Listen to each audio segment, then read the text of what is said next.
Okay, welcome back to PSC ഇടാം. അപ്പം നമ്മൾ ഇന്ന് രാവിലെ ടോപ്പിക് ഇട്ടിട്ടുണ്ടായിരുന്നു. അത് റിലേറ്റഡ് ക്വസ്റ്റ്യൻസ് ആണ് നമ്മളിപ്പം വർക്കൗട്ട് ചെയ്യാൻ പോകുന്നത്. അപ്പോൾ നമുക്ക് ക്വസ്റ്റ്യൻസിലേക്ക് പോയാലോ. ഫസ്റ്റ് വൺ, വാസ്കോഡ് ഗാമയുമായി ബന്ധപ്പെട്ട് ശരിയായവ തിരഞ്ഞെടുക്കാം. ഓപ്ഷൻ എ, 1498 വാസ്കോഡ് ഗാമയും കോഴിക്കോട് വന്നപ്പോൾ സാമൂതിരിയും പ്രജകളും പാരമ്പര്യാനുസൃതമായി ആതിഥ്യ മര്യാദയോടെ അദ്ദേഹത്തെ സ്വീകരിച്ചു. രണ്ടാമത്തേത്, 1502 അഞ്ചുദ്വീപിൽ കപ്പലിറങ്ങിയ ഗാമയും കൂട്ടരും അറബിക് കപ്പലുകൾ പിടിച്ചെടുക്കാൻ തുടങ്ങി. മൂന്നാമത്തേത്, 1526 ഗോവയിൽ വന്ന മാത്രയിൽ ഡിസൂസയുടെ നേതൃത്വത്തിൽ ഒരു നാവികസേനയെ അയച്ച് കോഴിക്കോട്ട് വെച്ച് കുട്ടിയലിയെ തോൽപ്പിച്ചു. ഇനി ഇതിലെ ഏത് ഓപ്ഷൻസ് ആണ് കറക്റ്റ് എന്ന് നോക്കാം. Option A 1 2, option B 2 3, option C 1 3, option D 1 2 3. ഏതാണ് ആൻസർ വന്നിരിക്കുന്നത്? ഓപ്ഷൻ എ ആണ്, 1 2 ആണ് ആൻസർ വന്നിരിക്കുന്നത്. ഇനി അടുത്തത്, മാനുവൽ കോട്ടയുമായി ബന്ധപ്പെട്ട ശരിയായ പ്രസ്താവനകൾ കണ്ടെത്തുക.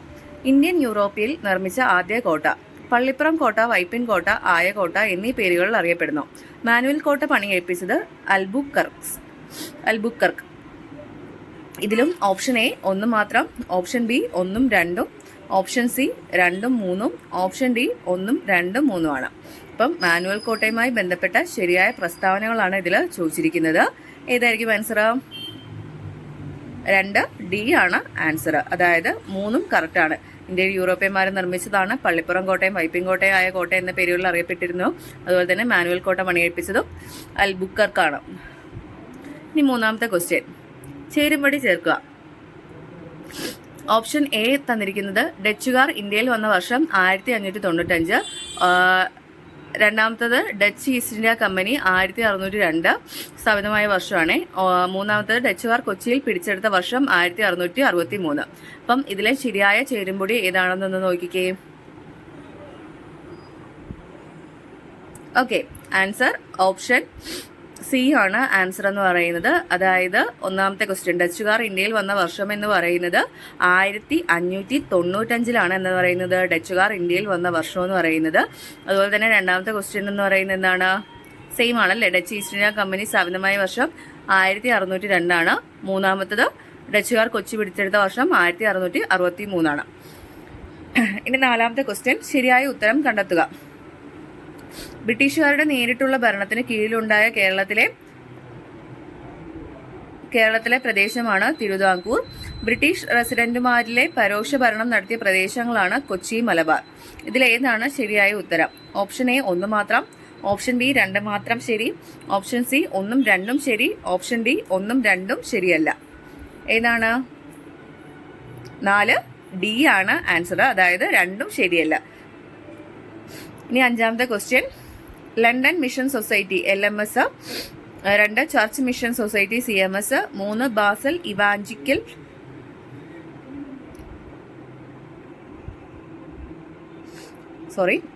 മൂന്നാമത്തത് ബാസൽ ഇവാഞ്ചിക്കൽ മിഷനാണ്. മലബാർ മേഖലയിലെ വിദ്യാഭ്യാസ പ്രവർത്തനങ്ങൾക്ക് ഇവരിൽ ആരാണ് നേതൃത്വം നൽകിയത്? ഓപ്ഷൻ എ 1 മാത്രം, ഓപ്ഷൻ ബി 1 2 ചേർന്ന്, ഓപ്ഷൻ സി 3 മാത്രം, ഓപ്ഷൻ ഡി 2 മാത്രം. ഏതാണ് ആൻസർ? 5 സി ആണ് ആൻസർ, 3 മാത്രം. അതായത് ബാസൽ ഇവാഞ്ചലിക്കൽ മിഷൻ ആണെന്ന് പറയുന്നത് മലബാർ മേഖലയിലെ വിദ്യാഭ്യാസ പ്രവർത്തനങ്ങൾക്ക് നേതൃത്വം നൽകിയത്. ഇനി ആറാമത്തെ ക്വസ്റ്റ്യൻ, ശരിയായത് തിരഞ്ഞെടുക്കാം. English Malayalam Hermann Gundert, B Malayalam English നിഘണ്ടു ബെഞ്ചമിൻ ബെയ്ലി, സി മലയാളത്തിലെ ആദ്യ അർണോസ് പാദ്രി വ്യാകരണ കേന്ദ്രം, ഡി മലയാളത്തിലെ ആദ്യ നിഘണ്ടു രൂപപ്പെടുന്നത് ആഞ്ചലോസ് ഫ്രാൻസിസ്. ഇതിലെ ശരിയായത് ഏതാണ്? ഏതായിരിക്കും ശരിയായത്? ആറാമത്തത് സി ആണ് കറക്റ്റ് ആൻസർ എന്ന് പറയുന്നത്. അതായത് ഇംഗ്ലീഷ് മലയാളം എന്ന് പറയുന്നത് ബെഞ്ചമിൻ ബെയ്ലിയും മലയാളം ഇംഗ്ലീഷ് നിഘണ്ടു അതെപ്പോഴും തെറ്റിപ്പോകാൻ ചാൻസസ് ഉണ്ട്. സോ അതൊന്ന് ഓർത്ത് വെച്ചിരിക്കുക. മലയാളം ഇംഗ്ലീഷ് നിഘണ്ടു ആരാണ്? ഹെർമൻ ഗുണ്ടട്ട് ആണ്. അതുപോലെ തന്നെ സി 4 ആണ്. അതായത് മലയാളത്തിലെ ആദ്യ വ്യാകരണ കേന്ദ്രം ആഞ്ചലോസ് ഫ്രാൻസിസും മലയാളത്തിലെ ആദ്യ നിഘണ്ടു രൂപപ്പെടുത്തിയത് അർണോസ് പാദ്രിയാണ്. ഇനി ഏഴാമത്തെ ക്വസ്റ്റ്യൻ, തെറ്റായത് തിരഞ്ഞെടുക്കുക. അവിട്ടം തിരുനാൾ ബാലരാമവർമ്മയുടെ കാലഘട്ടത്തിൽ തിരുവിതാംകൂറിൽ ബ്രിട്ടീഷ് റെസിഡന്റ് ആയിരുന്നു കേണൽ ജോൺ മൺട്രോ. കേണൽ മൺട്രോയ്ക്ക് ശേഷം ഉമ്മിണി തമ്പി തിരുവിതാംകൂറിന്റെ റെസിഡന്റായി സ്ഥാനമേറ്റു. കൊച്ചിയിലെ ആദ്യ ദിവാനായ കേണൽ മൺട്രോ അറിയപ്പെടുന്നു. കാര്യക്കാർ എന്ന ഉദ്യോഗ പേര് ബ്രിട്ടീഷ് ഇന്ത്യയിലെ പോലെ തഹസിൽദാർ എന്ന മാറ്റിയതിനെ മൺട്രോ എതിർത്തു. ഇതിന്റെ ആൻസർ ഏതൊക്കെയാണ്? ഓപ്ഷൻ എ 1, 2, 3, ഓപ്ഷൻ ബി 1, 4 മാത്രം, ഓപ്ഷൻ സി 1, 2, 4, ഓപ്ഷൻ ഡി ഇവയെല്ലാം ആണ്. ഏതാണ് ഏഴാമത്തെ ആൻസർ? ഓപ്ഷൻ സി ആണല്ലേ. 1, 2, 4 ആണ് ഇതിന്റെ ആൻസർ ആയിട്ട് വരുന്നത്. ഇനി എട്ടാമത്തെ ക്വസ്റ്റ്യൻ, ഇരയിളി അടുത്തൂൺ എന്നാൽ എന്ത്? ഇരയിളി അടുത്തൂൺ എന്നാൽ എന്ത്? പെൻഷൻ സമ്പ്രദായമാണോ, ധർമാശുപത്രികളാണോ, തൊഴിൽദാന കാര്യാലയമാണോ, പ്രതിഫലം നൽകാതെ ജോലി ചെയ്യുന്ന സമ്പ്രദായമാണോ? ഇരയിളി അടുത്തൂൺ.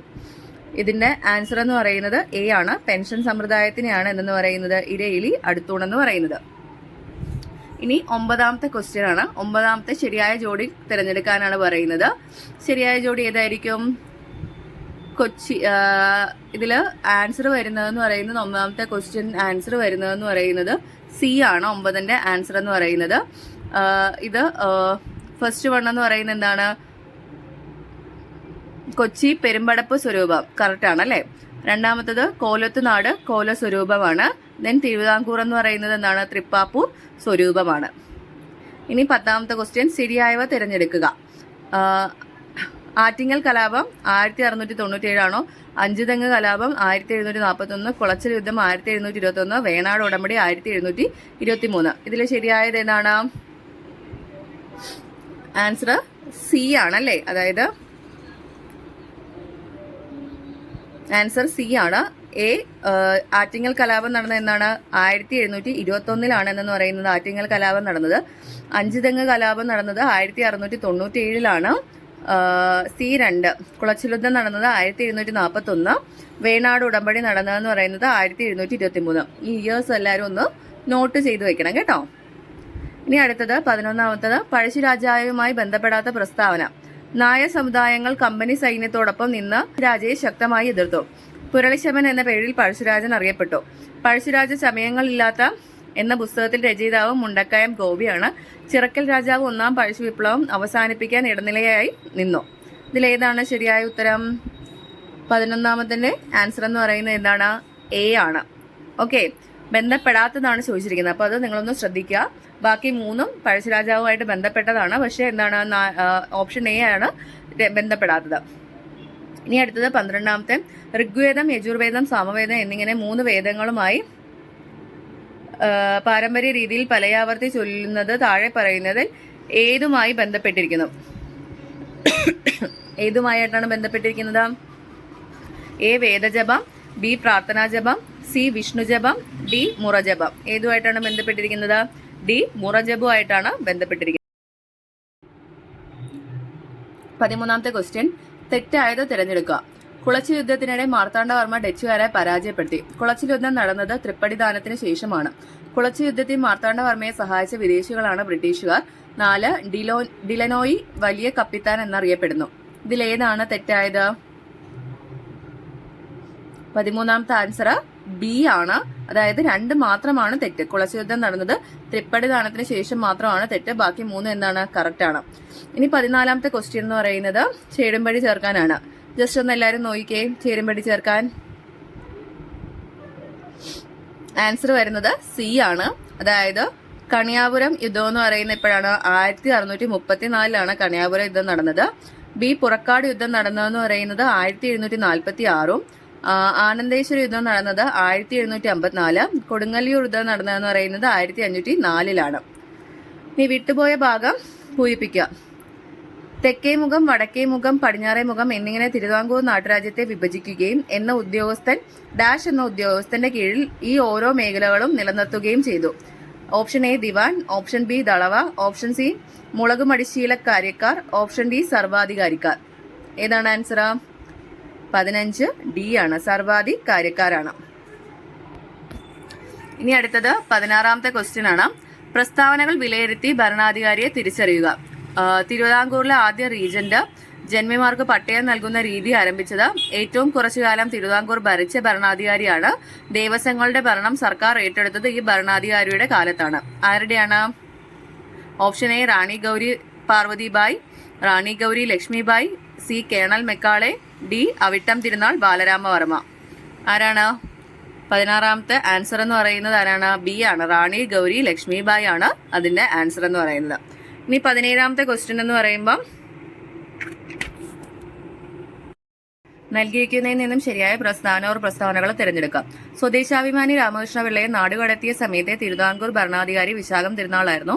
പി രാജഗോപാലാചാരി എന്ന ദിവാനായിരുന്നു സ്വദേശാഭിമാനി രാമകൃഷ്ണപിള്ളയെ നാടുകടത്തിയത്. തിരുവിതാംകൂർ സന്ദർശിച്ച ആദ്യത്തെ വൈസ്രോയി ലിട്ടൺ പ്രഭു ആണ്. 1895 മുല്ലപ്പെരിയാർ ഡാം ഉദ്ഘാടനം ചെയ്ത ശ്രീമൂലം തിരുനാളിന്റെ കാലത്തെയാണ്. ഇതിലേതാണ് ആൻസർ എന്ന് പറയുന്നത്? ബി ആണ് ആൻസർ. അതായത് 2ഉം 4ഉം ആണ് എന്ന് പറയുന്നത് ആൻസർ എന്ന് പറയുന്നത്. 20ാമത്തെ ക്വസ്റ്റ്യൻ, പൂരാടം തിരുനാൾ സേതുലക്ഷ്മി ബായിയുടെ ഭരണകാലഘട്ടം ഇവയിൽ ഏതാണ്? 1924 തൊട്ട് 31 വരെയാണോ, 1923 തൊട്ട് 32 വരെയാണോ, 24 തൊട്ട് 35 വരെയാണോ, 1921 തൊട്ട് 34 വരെയാണോ? ഏതാണ് answer? Pooradam Thirunal Sethulakshmi ബായിയുടെ ഭരണകാലം.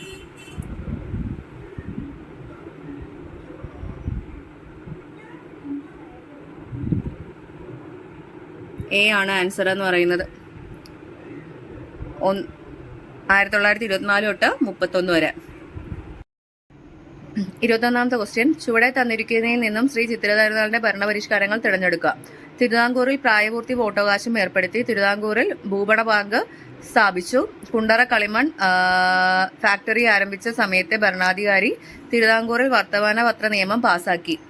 Option A 1ഉം 3ഉം, ഓപ്ഷൻ ബി 1ഉം 2ഉം 3ഉം, ഓപ്ഷൻ സി 2ഉം 3ഉം 4ഉം, ഓപ്ഷൻ ഡി ഇവയെല്ലാം. ഏതാണ് ആൻസർ? ഓപ്ഷൻ ബി ആണ്. അതായത് 1ഉം 2ഉം 3ഉം ആണ് ആൻസർ എന്ന് പറയുന്നത്. പ്രായപൂർത്തി വോട്ടവകാശം കൊണ്ടുവന്നു. തിരുവിതാംകൂറിൽ ഭൂപട ബാങ്ക് കൊണ്ടുവന്നു. കുണ്ടറ കളിമൺ ഫാക്ടറി ആരംഭിച്ചു. മലബാർ ബ്രിട്ടീഷ് ഭരണത്തിൽ കീഴിലായ ഈ പ്രസ്താവനയുമായി ബന്ധപ്പെട്ട ശരിയായ വസ്തുക്കൾ ഇവ. 1. ശ്രീരംഗപട്ടണ ഉടമ്പടി പ്രകാരമായത്. 2. കാനിങ് പ്രഭുവിന്റെ തീരുമാനം അനുസരിച്ച്. 3. മൈസൂർ യുദ്ധത്തിൽ ടിപ്പുവിന്റെ തോൽവിയെ തുടർന്ന്. ഏതാണ് ആൻസർ? ഓപ്ഷൻ സി ആണ്. 1ഉം 3ഉം ആണ്. 23ാമത്തെ ക്വസ്റ്റ്യൻ, ആറ്റിങ്ങൽ കലാപവുമായി ബന്ധപ്പെട്ട് യോജിക്കാത്ത പ്രസ്താവന ഏതാണ്? കേരളത്തിലെ ആദ്യത്തെ സംഘടിത കലാപമാണ്. 1721 ഇത് നടന്നത്. 3. കലാപകാരികൾ ഏഞ്ചലോ കോട്ട പിടിച്ചെടുത്തു. 4. മാർത്താണ്ഡവർമ്മയാണ് നേതൃത്വം കൊടുത്തത്. ഇതിലേതാണ് യോജിക്കാത്ത പ്രസ്താവന? 4ആണ് യോജിക്കാത്ത പ്രസ്താവന. ആറ്റിങ്ങൽ കലാപം മാർത്താണ്ഡവർമ്മയുടെ നേതൃത്വത്തിലല്ല നടത്തത്. 24. വീരകേരള സിംഹം എന്ന ഇന്ത്യൻ സ്വാതന്ത്ര്യ സമര ചരിത്രത്തിൽ വിശേഷിപ്പിക്കുന്നത് ആരെയാണ്? Option A Chemban Pokker, option B Paliyathachan, option C Pazhassi Raja, option D Veluthampi Dalawa. Kerala സിംഹം പറയുമ്പോൾ തന്നെ നമുക്കറിയാം എന്താണ്? ഓപ്ഷൻ സി പഴശ്ശിരാജയാണ്. 25ാമത്തെ ക്വസ്റ്റ്യൻ, ഏത് വിപ്ലവത്തിന് സാക്ഷ്യം വഹിച്ച മലയാണ് പുരളിമല? കയ്യൂർ സമരം, പുന്നപ്ര വയലാർ സമരം, മലബാർ ലഹള, പഴശ്ശി വിപ്ലവം. അറിയാവുന്ന ക്വസ്റ്റ്യൻ ആണ് അല്ലേ? ഓപ്ഷൻ ഡി പഴശ്ശി വിപ്ലവം. അപ്പൊ നമ്മൾ 25 ക്വസ്റ്റ്യൻസ് ആണ് നമ്മൾ ഇന്ന് റിലേറ്റ് ചെയ്ത ടോപ്പിക്കിനെ ബേസ് ചെയ്തിട്ട് വർക്ക്ഔട്ട് ചെയ്തിരിക്കുന്നത്. ഇനിയും ക്വസ്റ്റ്യൻസ് വേണമെങ്കിൽ ജസ്റ്റ് നിങ്ങളൊന്ന് കമന്റ് ചെയ്യുക. മാത്സിന്റെ ക്വസ്റ്റ്യൻസ് ഇതുപോലെ വർക്ക്ഔട്ട് ചെയ്യണമെങ്കിൽ ഒന്ന് കമന്റ് ചെയ്യുക.